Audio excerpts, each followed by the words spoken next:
Le jeu de mots dans la miniature a tellement de significations. Salut à tous, ici Reg, bienvenue dans cette vidéo où je vais critiquer les séries que j'ai vues récemment. Alors c'est un concept que j'ai un peu modifié. Vous le savez, je le faisais pour plusieurs séries à chaque fois avec un titre un peu accrocheur. Mais j'ai envie de rendre ça un peu plus sériel pour que je vous donne mon avis sur les séries du moment. Vu que je serai bientôt à 100% YouTube, je pourrais vous donner mon avis plus régulièrement. Et c'est un épisode que j'ai envie de faire au moins une fois par mois à partir de janvier. Donc voilà, si vous avez des recommandations sur le titre, sur la miniature, si ça vous motive plus à cliquer que les autres types de vidéos que j'ai fait dans ce style-là, j'aimerais bien avoir votre feedback. Comme d'habitude, il n'y aura pas de spoiler dans cette vidéo. Je vais parler de chaque série assez rapidement, mais à partir de janvier, pareil, je prendrai un peu plus mon temps et je parlerai ou plus de séries ou plus longtemps d'une même série. D'ailleurs, je voulais faire la critique à chaud de deux de ces séries qui sont dans cette liste, mais malheureusement, je n'ai pas eu le temps. Et il y aura ma série préférée de la liste à la fin. Avant de commencer cette vidéo, j'aimerais remercier le partenaire officiel de celle-ci, World of Warships. World of Warships est un jeu d'action et de stratégie de bataille navale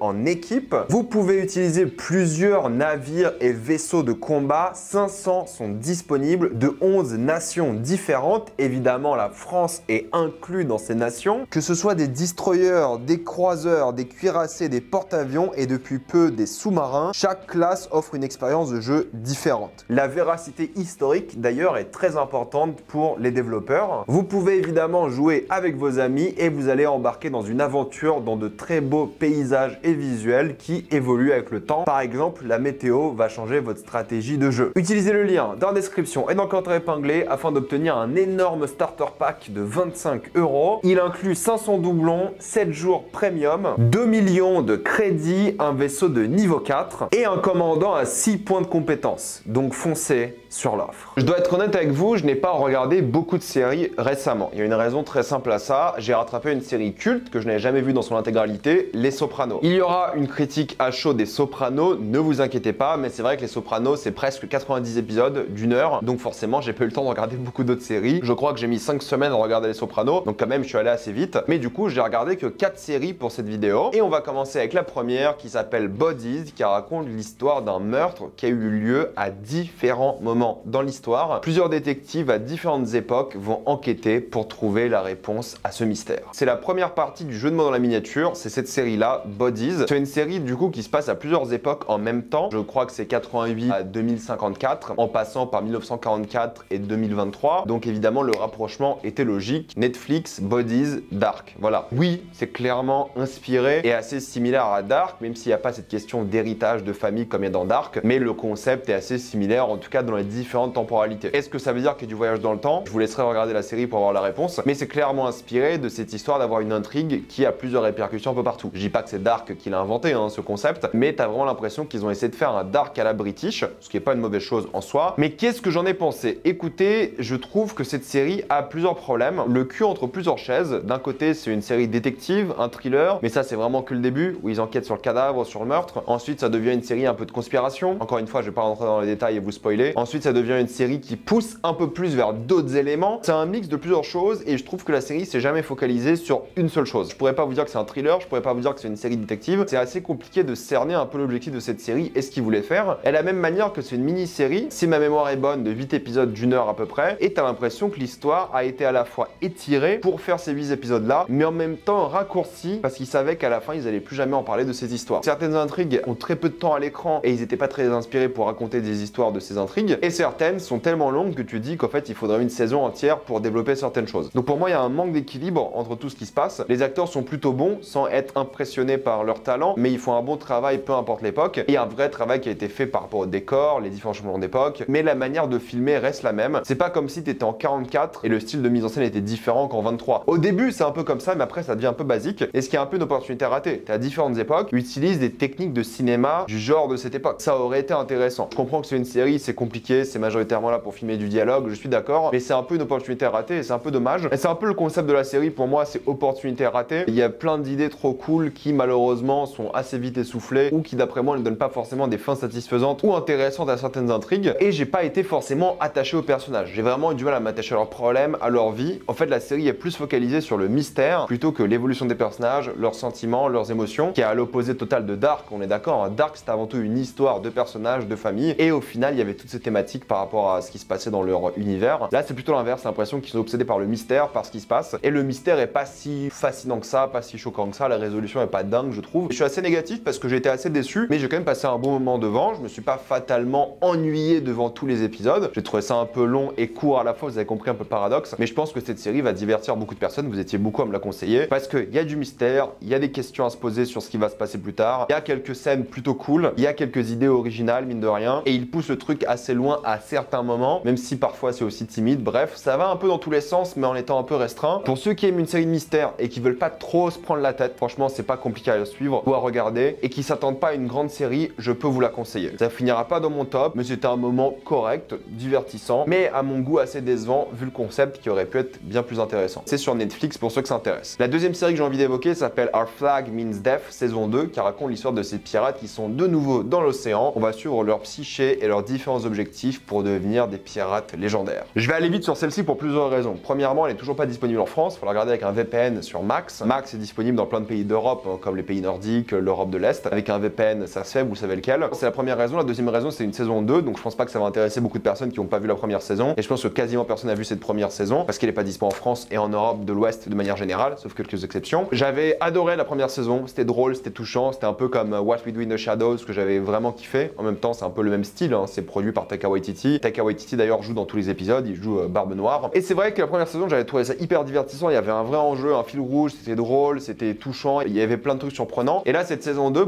j'ai été un peu mis sur le carreau sur tous les premiers épisodes. La saison 2, c'est 8 épisodes de 30 minutes au total. J'ai trouvé les 4 premiers épisodes assez décevants, je voyais pas trop le fil rouge, j'ai l'impression qu'on perdait beaucoup de temps. Et là où la première saison avait un objectif vraiment crucial et direct, celle-ci m'a beaucoup perdu. J'ai trouvé moins drôle aussi, moins originale, moins touchante. Les acteurs étaient toujours aussi investis et je trouve qu'en termes de mise en scène, c'est bien meilleur parce qu'ils n'ont pas que filmé dans un studio et ça se ressent. Ils ont filmé la majorité de la saison 2 en Nouvelle-Zélande et donc évidemment avec ça, ça vient des paysages absolument magnifiques. Mais du coup, je trouve que ça manquait d'enjeu émotionnel, ça manquait d'attachement au personnage. Et à la fin de la saison, je savais même pas qu'il y avait 8 épisodes. Je crois que la première saison en avait 10 à vérifier. À la fin de la saison, quand l'épisode s'est fini, j'ai fait ah ouais, c'est déjà fini. J'avais pas l'impression que cette saison racontait grand chose. J'étais un peu déçu et je pense qu'il y aura pas de saison 3. De une, ça se finit d'une manière où je pense qu'il n'y a pas moyen de faire une saison 3 et qu'il n'y a pas un gros intérêt pour une saison 3. Et je sais même pas si j'ai envie d'une saison 3 parce que oui, la série m'a pas mal déçu. Ce qui est un peu dommage parce que j'adore les acteurs, j'adore les scénaristes, mais là c'est un peu la déception. Et je dois admettre qu'une saison 1 que j'avais adoré, ils se sont déjà essoufflés, ils avaient déjà plus d'idées et je trouve ça un peu dommage. Je dis pas qu'il n'y a pas quelques moments vraiment bien, quelques fulgurances, il y en a, mais c'est un sérieux step down depuis la première saison et ça m'a plutôt déçu. Mais encore une fois, j'ai passé un bon moment devant, mais c'est juste pas au niveau de ce qu'on s'était habitué avec la première saison que j'avais adoré, qui est un vrai coup de cœur. La troisième saison que j'ai envie d'évoquer aujourd'hui est toute la lumière que nous ne pouvons voir, qui raconte l'histoire de deux personnages durant la Seconde Guerre mondiale. D'un côté, une jeune française aveugle qui raconte des histoires à la radio, et de l'autre côté, un jeune allemand soldat qui écoute ces fameuses histoires et qui essaie de rencontrer cette femme. Nouvelle mini-série Netflix, voilà, c'est la deuxième de la vidéo, cette fois-ci en 4 épisodes d'1 heure. Deuxième référence aussi à la miniature, c'est par rapport donc à l'un des acteurs principaux, qui lui était évidemment connu pour Dark, qui revient ici jouer un rôle d'un soldat allemand. Que dire sur cette série, mis à part le fait que j'ai trouvé ça incroyablement médiocre? Plusieurs choses. Au début, c'est que j'avais du mal de voir une série comme ça, qui a pris des acteurs britanniques pour jouer des Français. Ça, c'est ok, ils le font constamment. Mais prendre des acteurs allemands pour jouer des Allemands et les faire parler en anglais, je trouve ça vraiment inutile. Et du coup, au fait, t'as tout un truc par rapport à la communication où tout le monde se comprend parce que tout le monde parle anglais, qui, moi, en termes de films de Seconde Guerre mondiale et de séries dans ce cas-là, me sort un petit peu du truc. Et de l'autre côté, les Français, c'est de jouer par des acteurs comme Hugh Laurie, Mark Ruffalo et tout. Donc bon, c'est pas très surprenant de ce point de vue-là. Et ça m'a dérangé le premier épisode, mais après, je me suis habitué. Mais c'est vrai que c'est une série qui est donc réalisée, tous les épisodes, les 4 épisodes, par Sean Levy. Et la réalisation, c'est le plus gros défaut de la série. C'est réalisé comme une telenovela, hein, j'ai envie d'être un peu méchant. C'est ce gars-là qui va faire Deadpool 3, donc j'ai envie d'être méchant. C'est hyper décevant parce qu'il n'y a pas beaucoup de décors. Ça se voit qu'il n'y a pas eu beaucoup de budget. Il y a quelques séquences qui sont bien éclairées, qui créent une ambiance. Mais globalement, c'est quelques personnages qui parlent dans une pièce. T'as pas la menace de l'armée allemande. T'as pas d'intrigue intéressante avec la résistance. L'alchimie entre les personnages est assez mauvaise, je trouve. Il y a un côté mentorat à l'œuvre qui est pas du tout réussi. Il y a quasiment pas de violence pour le coup. C'est la Seconde Guerre mondiale édulcorée pour les enfants. Même les nazis sont pas si méchants que ça, que je trouve assez étonnant. Ils font pas des choses horribles. C'est des nazis pour des enfants, quoi. Et je trouve que c'est une série qui avait une histoire qui a l'air fascinante, adaptée d'un livre. L'histoire a l'air folle, a l'air trop intéressante, trop bien. Mais l'exécution de la série, pour moi, c'était d'une grosse déception, quoi. Les acteurs ont même pas l'occasion de bien jouer. Il n'y a pas de rebondissement, il n'y a pas de choses fascinantes. C'est pas forcément bien filmé, c'est souvent éclairé de manière banale. T'aurais pu avoir une série sur laquelle il y a un vrai travail de mémoire et tu vois que le budget a pas été mis à fond, le marketing a pas été fait à fond. Je voulais en faire une critique à chaud, j'ai pas eu le temps malheureusement. Ça m'a juste blasé. Vraiment, j'étais un peu dégoûté. Je me suis dit putain, c'est ça la série qu'on a eue. Alors qu'il y avait vraiment moyen de faire une grande série, une mini-série en tout cas de Seconde Guerre mondiale, avec une histoire d'amour, avec la résistance résistance, les nazis, tout ça dans une petite ville, plus ou moins, avec une ambiance, quelque chose, et tout paraît faux. Je sais même pas s'ils ont filmé sur une côte française, tout paraît fait en studio, c'était hyper décevant. J'ai pas vu d'authenticité, j'ai pas vu d'âme, j'ai pas vu d'humanité, j'ai pas vu cette envie de raconter cette histoire. J'ai vu un carnet de commandes plus qu'autre chose pour que Netflix essaie d'aller choper des récompenses, mais franchement, ça mérite pas grand chose. Vraiment hyper déçu de ma part. La dernière série que j'ai envie de conseiller, c'est la meilleure de ces 4 séries que j'ai vues aujourd'hui. Opération spéciale Lioness est l'histoire d'une jeune femme qui se fait recruter par une unité spéciale de l'armée américaine afin de démanteler un groupe terroriste en l'infiltrant. Cette femme va mentir sur son identité afin de se rapprocher des proches de ce terroriste. Opération spéciale Lioness est la meilleure série du coup que j'ai cité des 4. C'est pas non plus une grande série, je vous le dis tout de suite, mais c'est la série qui m'a le plus diverti, qui m'a le plus plu. C'est la nouvelle série de Taylor Sheridan. En termes de série télé, Taylor Sheridan, il est évidemment connu pour Yellowstone, qui est un vrai carton aux États-Unis. En termes de film, vous le connaissez peut-être pour Comanchera, qui l'a scénarisé, ou pour Wind River, qui l'a réalisé. 2 films d'ailleurs que je vous conseille beaucoup, que j'ai vraiment beaucoup aimé. Il a aussi récemment fait Tulsa King, et Tulsa King c'est intéressant parce que c'est une série Paramount+, que je vous conseille aussi, qui est grave cool, mais du coup la série d'aujourd'hui est aussi une série Paramount+,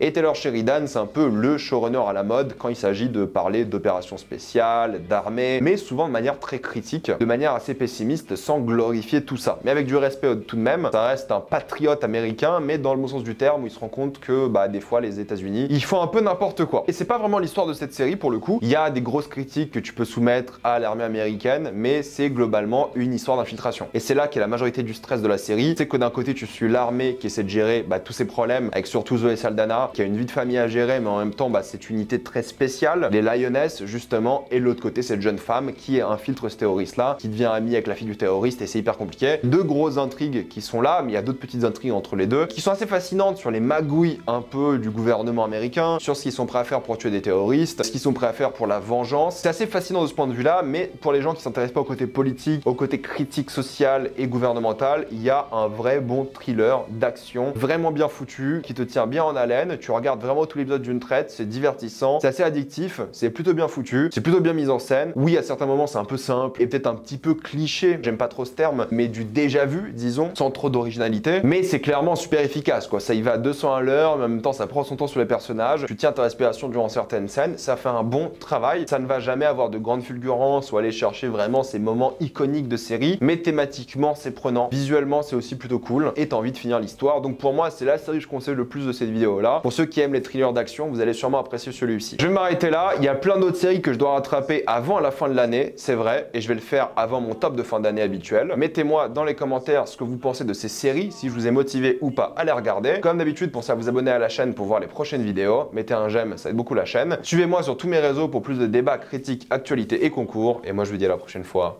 Salut à tous.